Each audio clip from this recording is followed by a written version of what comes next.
আমার ওই ভাইগনার বউ ঢাকাতে টিচার, ও তো ওখানে চাকরি করে, সেহেতু ওখান থেকে আর বাবা মা পৌঁছাবে, তারপরে না একটা সিদ্ধান্ত পরবর্তীতে। আমার ভাগ্নের তৌকিরের স্ত্রী নিজুমকে আমার ভাগ্নের বাড়িতেই রাখা হবে। যদিও তাকে ভবিষ্যতে বিয়ে দেওয়া লাগে, যা কিছু করা লাগে সবকিছুই আমরাই করে দেব, তারপরেও সে আমাদের পাশেই থাকবে, এমনই মন্তব্য করছে এবার তৌকিরের মামা। শুধু তাই নয়, নিজুমকে নিয়ে কি বলছে তাহলে তৌকিরের মামা। ভিউয়ার্স, এই বিষয়ে বিস্তারিত জানতে সম্পূর্ণ ভিডিওটি দেখে সঙ্গেই থাকুন। পাইলট তৌকির না ফেরার দেশে পাড়ি জমিয়েছে প্রায় 1 মাস হতে চলল, তবুও যেন তাকে নিয়ে আলোচনার যেন কোনোই কমতি নেই। কারণ তৌকির ছিল অনেক ভালো এবং সুন্দর একজন মানুষ। পরিবারের একমাত্র সন্তান হওয়ায় অনেক আদরের সন্তান ছিল তৌকির।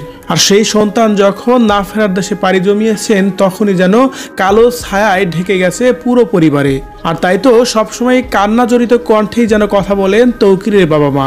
এর মধ্যেই তৌকিরের স্ত্রী নিঝুম, সেও যেন নিজেই একেবারে ভেঙেই পড়েছে, কোনোভাবেই নিজেকে মানিয়ে নিতে পারছে না। কিন্তু কি আর করার, নিয়তির নিষ্ঠুর খেলায় তো তাকে মেনে নিতেই হবে। তাই তো তৌকির মারা যাওয়ার পরপরই তৌকিরের স্ত্রী নিঝুমকে তার বাবা তাদের বাড়িতেই নিয়ে গেছে।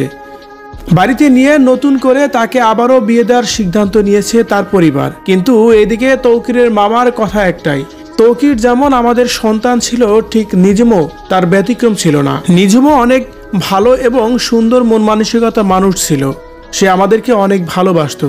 আর সেই ভালোবাসা থেকেই নিঝুমকে আমরা কখনো ভুলবো না, সবসময়ই আমাদের আপনজন হিসাবেই তাকে মনের ভিতরে আগলে রাখবো। আমরা চেষ্টা করব নিঝুমকে যেন ভালো কোনো জায়গায়, ভালো কোনো স্থানে বিয়ে দিয়ে আবারও নতুন জীবনে ফিরে যেতে পারে, এভাবেই কথা বলেছিলেন তৌকিরের মামা। ভিউয়ার্স, তৌকিরের মামার কথাগুলো নিয়ে যদি আপনার কোনো মতামত থেকে থাকে, কমেন্ট করে জানিয়ে দিন কমেন্ট বক্সে। ধন্যবাদ পুরো ভিডিওটি দেখে সঙ্গে থাকার জন্য।